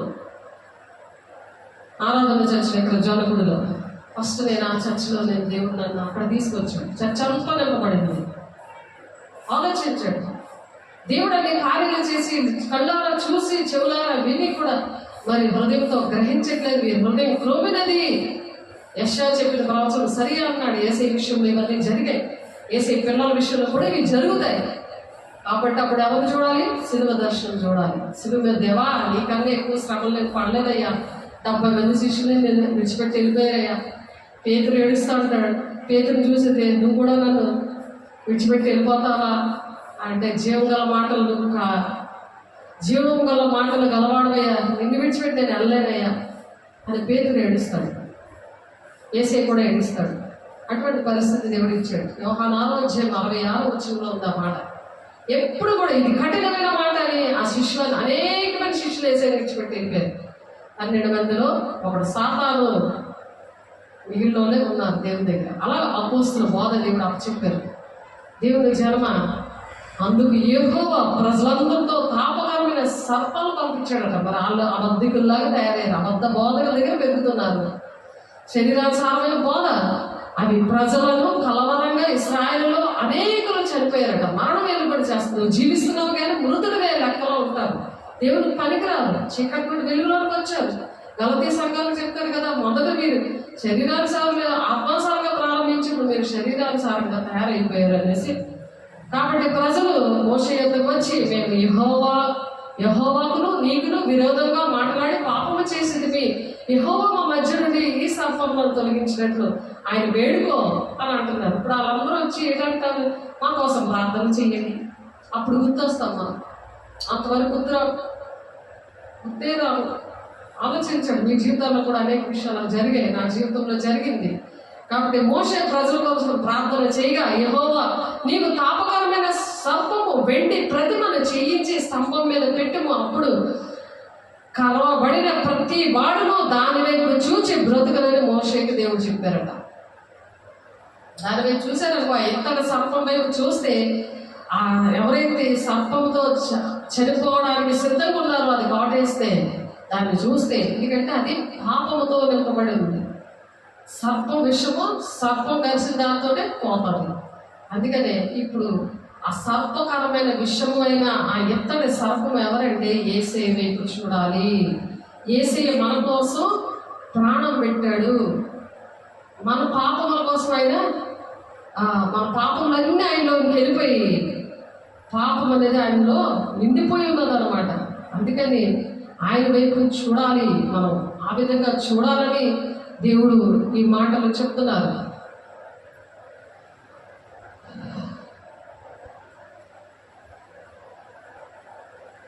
దేవునికి విరోధంగా మేము పాపం చేశామన్నారు, దిద్దుబాటు చేసుకున్నారు, ప్రార్థన నేర్చుకున్నారు. మరి అలాగే సంఖ్యాకాండం 6:8 ఆయన ఏం చెప్పారో ఆడ చేశారు, అలా విడుదల పొందుకున్నారు. కాబట్టి మోషే ఎత్తడి సర్పం ఒకటి చేయించి స్తంభం మీద దాన్ని పెట్టెను. అప్పుడు సర్పపు కాటు తినిన ప్రతివాడు ఆ ఇత్తడి సర్పంను నిదానించి చూచినందున బ్రతికాను. అలాగే సిలువని చూస్తున్న వారు బ్రతుకుతారన్నమాట. అందులో ఆ సిలువ శక్తి అంత ఉంది. ఆయన అలా సిలువను వెంబడించుకొని అలాగా మారతారన్నమాట. అందుకనే దేవుడు ఎలాగా పాపంగా మారాడు, ఇత్తడి సర్పంగా. అది విషం ఎలా పోతుంది, సర్ప విషం ద్వారా సర్పము పాటేసింది ఎలాగైతే విడుదల వచ్చిందో, అలాగే మన పాపము ఆయన మీద వేసుకున్నప్పుడు ఆ సిలువ మీద ఆయన వైపు మన కోసం ఆయన అలా చనిపోయాడు. మన పాపముల కోసం ఆయన అలా శిక్ష విధించబడుతున్నాడు. మన శిక్ష, మనకు రావాల్సిన శిక్ష ఆయన వేసుకున్నాడు. ఆయన అనుక్షణం కూడా మనం సిలువ వేయించాలన్నప్పుడు చీకటి వెలుగులోకి వచ్చినట్టే వచ్చి మళ్ళీ చీకటిలో వెలుగొచ్చా, అది బాహాటంగా అనుక్షణము సిలువ వేసినట్టు ఉంటుంది. అలా చేయకుండా అనుక్షణము కూడా ఆ సిలువ దర్శనం చూసినప్పుడు అమ్మో మళ్ళీ వేసేది సిలువ వేయకూడదు, మళ్ళీ నేను ఆ తప్పు చేయకూడదు, మళ్ళీ ఆ చీకటిలోకి నేను వెళ్ళకూడదు, దేవునితో నేను అనుక్షణం కూడా పవిత్రంగా ఉండడానికే ఆశపడాలి అని ఆలోచించాలి. కాబట్టి 2 కొరింథీయులు రాసిన పత్రికలో ఉంది, ఆ మాట చూద్దాము. 5:21 మాట ఉంది. దేవుని బిడ్డలారా, దేవుడు చూడండి మన కోసం ఆయన అలా పాపముగా మారిపోయాడు, పరిశుద్ధుడుగా జన్మించాడు. పరిశుద్ధుడు, ఆయనలో ఏ పాపము లేదు, ఆయన అన్యాయం ఏమీ చేయలేదని చదివాము ఇందాక.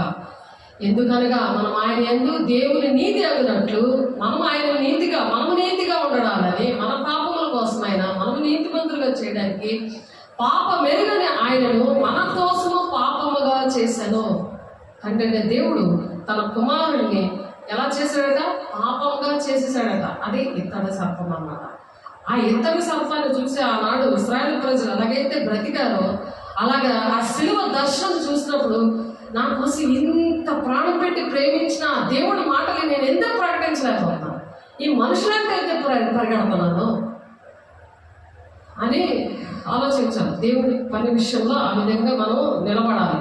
అలాగే గలతీ 6:14 కూడా సిలువ ఎందే అని దేవుడు మనం అతిశయించాలి అని ఉంది. అదొక మాట చూసుకొని ముగించేద్దాము. దేవుడు మన కోసం మనల్ని ధనవంతులు చేయడానికి ఆ విధంగా దరిద్రుడిగా మారాడు. అందుకే అందరూ అనుకుంటారు చిన్న క్లాత్ వేసుకొని ఆయనే రక్షించుకోలేడు, మనల్ని ఏం రక్షిస్తాడు అని సాధారణ బోధ చేస్తుంటే అలా ఉంటారు. కానీ దేవుడు ఎంత త్యాగం చేస్తారో అది ఎరుగుటయే నిత్య జీవము. తెలుసుకున్నావా ఆయన ప్రేమని, దేవుడు రాజ్యానికి వెళ్తావు. తెలుసుకోకుండా ఇష్టం వచ్చినట్టు సాధారణ మాట వినుకొని అలా ప్రవర్తించవనుకో దేవుడి రాజ్యం అనేది ఉండదు. సిలువలో ఒక పాపి మార్చబడ్డాడు, శాపం నుండి విడుదల పొందుకున్నాడు. అలాగా మనం కూడా విడుదల పొందుకోవాలి, నిత్య జీవంలో ఉండాలి. కాబట్టి గలతీ 6:14 ఒక మాట ఉంది, ఆ మాట చూసుకొని మనం విడుదల పొందుకుందాం. మరి 7 మాటలు మనం చెప్పుకుందాము. గలతీయులు రాసిన పత్రిక 6:14 అయితే మన ప్రభువైన యేసుక్రీస్తు సిలువ యందు తప్ప మరి దేని యందును అతిశయించుట నాకు దూరమగును గాక. దేని విషయంలో కూడా మనం అతిశయించకూడదు. మా దేవుడు నా కోసం ప్రాణం పెట్టాడు, ఆ దేవుడి కోసం నేను కూడా ప్రాణం పెట్ట బద్దురాలే ఉన్నాను, ప్రాణం తెగించి నేను దేవునికి ఇష్టంగా నేను బ్రతుకుతాను అనే విషయంలో మనం అతిశయించాలంట. అది అవన్నీ కూడా నాకు ప్రతిదీ కూడా దూరం అయిపోవాలి. అలాంటివి ఏవైనా నాకు దేవుని కన్నా ఏదైనా ఎక్కువ ప్రేమించాలనుకో అవన్నీ నాకు దూరంగానే ఉండాలి యేసునామములో అని చెప్పి దేవుని మనం అడగదాం. ఈ రోజు నుంచి అతిశయించుట దేవుని కోసమే మనం బ్రతకడానికి యేసుక్రీస్తు సిలువ యందు తప్ప మరి దేని యందున అతిశయించడం నాకు దూరమగును గాక. నాకు మంచి కొడుకున్నాడు, మంచి పెద్ద ఇల్లు ఉంది, మంచి కారు ఉంది, మంచి ఉద్యోగం ఉంది, నువ్వు అతిశయిస్తున్నావేమో, ఎక్కడికైనా ఏదైనా సాధించేద్దాం అనుకుంటున్నావేమో, ఇప్పుడే నీ ప్రాణం అడుగుతున్నాడు, నువ్వు ఎక్కడ ఉంటావు? దేవుని రాజ్యానికి రావు కదా. దేవుని గుణాలేంటి తెలుసుకోలేదు, ఆయన ప్రేమ ఏంటో నువ్వు తెలుసుకోలేదు. ఆలోచించు దేవుని బిడ్డ. దేవుని వల్ల నాకు లోకమునకు నేను సిలువ వేయబడి ఉన్నాను. లోకానికి నేను సిలువ వేయబడి ఉన్నాను అంటే నా పాపాలన్నీ కూడా సిలువ వేయబడ్డాయి. ఈ లోక విషయాలన్నిటి కూడా నేను సిలువ వేయబడ్డాను. అందుకే ఇక్కడ లోకం వైపు చూడను, లోతులాగా ఉప్పు స్తంభం అయిపోను. చూడండి, ఉప్పు స్తంభం అయిపోయింది లోతు. ఆ కుటుంబాన్ని రక్షించడానికి, లోతు కుటుంబాన్ని రక్షించడానికి దేవుడు వస్తే ఎప్పుడు ఇంటి వైపే చూసింది. ఆ ఇంటి వైపు చూసేసరికి ఉప్పు స్తంభం అయిపోతుంది. కాబట్టి అలాగా దేవుడిని బిడ్డలుగా మనం ఉందాము. అవునంటున్నాడు ఇక్కడ, నేను యేసు యొక్క ముద్రను నా శరీరం అందు ధరించున్నాను, ఇక మీద ఎవడనూ నన్ను శ్రమ పట్టవద్దు అని చెప్తున్నాడు పౌలు. ఆ విధంగా శ్రమలు పొందుతున్నాడు. ఒకప్పుడు హింసకుడు, హానికరుడు, దూషకుడు, దేవుడి బిడ్డలు చంపే మనిషి ఎలాగా దేవుడు మార్చాడు. అలాగ ప్రతి బిడ్డని మార్చాలని, మనం మార్చేవారిగా, మన వెలుగు సంబంధం ఉంటే అటువంటి వారి విషయంలో మనము బాధ్యత వహించాలని, ఆ సులువు దర్శనం అనుక్షణము చూడాలని దేవుడు ఆశపడుతూ మరి ఈ మాటలు మరి ముగిస్తున్నాను. ఆవిడ ప్రార్థన చేసుకుందాం. పరిశుద్ధ ప్రేమ గల దేవా, అభిషేకుడా నాయన, ఎన్నిక లేని వారు మీరు మంచి లేని వారు ప్రభా, నీ ప్రేమను తెలియలేని వారు ప్రభా. అయ్యా, నీ సిలువ దర్శనం నాయన మాకు చూపించావయ్యా. అయ్యా, అనేక మందికి ఆ దర్శనము చూడాలని చెప్పడానికి, నీ గుణాతిశయాలు ప్రచురం చేయమని, ఎటువంటి పరిస్థితిలో ఉన్నప్పటికీ కూడా నీ అందే మేము ఆశ్రయించాలని అయ్యా మీరు మాకు నేర్పించిన విధానం బట్టి నీకు వందనాలు, స్తోత్రాలు ప్రభు. అయ్యా తండ్రి నాయన, ఆ ముఖ దర్శనం మాకు చాలయ్యా. నీ ముఖ దర్శనం మాకు కావాలయ్యా. అనుక్షణము మేము మిమ్మల్ని చూసి గురి అంతగా మేము పరిగెట్టడానికి మీరు మమ్మల్ని అభిషేకించండి, నడిపించండి, కృప చూపించండి నాయన. మా మీద దృష్టి ఉంచి ఆలోచన చెప్పండి, నడవలసిన మాకు బోధించండి. అనుక్షణము నాయన ఆ సిలువ దర్శనాన్ని మేము చూసి నువ్వు ఎలాగైతే మమ్మల్ని ప్రేమించావు అలాగే ప్రతి ఒక్క బిడ్డని మేము మతం, కులం, వ్యాధులు లేకుండా ప్రేమించడానికి, వారి కోసం ప్రార్థన చేయడానికి, మా దేశం కోసం, మా గ్రామాల కోసం, మా జిల్లాల కోసం, మా నాయకుల కోసం అయ్యా మేము ప్రార్థనలు చేయడానికి, వారి కోసం కన్నీరు కాల్చడానికి, మా కుటుంబాల కోసం మమ్మల్ని అభిషేకించండి. సంపూర్ణమైన భక్తి, మాన్యతైన భక్తిని మాకు నేర్పించండి. ఇంకా తెలియని విషయాలు అనేకలు ఉన్నాయి ప్రభా. మరి నాన్న మీరు సిలువలో 7 మాటలతో సువార్తను ప్రకటించారయ్యా. ఆకాశానికి భూమికి మధ్యన వేలాడుతున్నారు 9 గంటల నుంచి 3 గంటల వరకు. మరి తండ్రి అటువంటి ప్రేమని మాకు కూడా దయచేయండి. నీ గుణాలతో, నీ రూపురేఖలతో యోహాను 6:53-58 వచనాలున్న అయ్యా నీ గుణాలను మాకు అనుగ్రహించండి. మేము ఆశపడుతున్నాం ప్రభా. అయ్యా మమ్మల్ని ప్రతి విషయంలో క్షమించండి, కనికరించండి, కృప చూపించండి. మమ్మల్ని పరిశీలించి పరిశోధించండి, నడిపించండి, మహిమ పొందుకోండి. మరి చేతులెత్తిన ప్రతి ఒక్క బిడ్డలు కూడా పాపం నుండి, శాపం నుండి విడిపించి వెలుగులోనికి తీసుకురండి, సహవాసంలోనికి తీసుకురండి ప్రభా. ఆయా పరిశుద్ధులుగా మీరు పిలిచారు ప్రభు. నాయన ప్రతి ఒక్క బిడ్డని మీరు పిలిచారు ప్రభు. గ్రహించగల హృదయాన్ని ప్రతి ఒక్కరికి దయచేసి మరి సాక్షిగా నిలబెట్టుకుంటున్నందుకు అయా దేశాన్ని మీరు రక్షించుకుంటున్నందుకు అయా ప్రతి ఒక్క బిడ్డలు బాధలో ఉన్నారు, బంధకాల్లో ఉన్న వాళ్ళు మీరు ఏసునామములో విడిపిస్తున్నారు. ప్రతి సాతాను బంధకాలలో ఏసునామములో విడుదల ప్రకటిస్తున్నాము. ప్రతి ఒక్కరిని ప్రభా నీ మార్గంలో నడిపించుకొని ప్రతి ఒక్కరిని ఆకాశంలో నక్షత్రాల వలె ప్రకాశించే బిడ్డలుగా మీరు దీవిస్తున్నందుకు, ఆశీర్వదిస్తున్నందుకు మీకే వందనాలు, స్తోత్రాలు చెల్లిస్తూ యేసే పరిశుద్ధ నామములో బ్రతిమలాడి వేడుకుంటున్నాను తండ్రి. ఆమేన్. తండ్రి యొక్క దీవెన, కుమారుని యొక్క కృప, పరిశుద్ధాత్మ యొక్క నిత్య సహవాసం సకలోక పరిశుద్ధులకి మరి ఎవరైతే చేతులెత్తారో మరి రక్షణలో ఉన్న బిడ్డలకి, మరి రక్షణ లేని బిడ్డలే ప్రభు నా తండ్రి మీ మార్గంలో తీసుకొని వచ్చి సదాకాలం తోడేయండి, నడిపించుగాక. ఆమేన్. God bless you. దేవుడు మిమ్మల్ని దీవించుగాక. దేవుడికి మహిమ కలుగుగాక. ఆమేన్.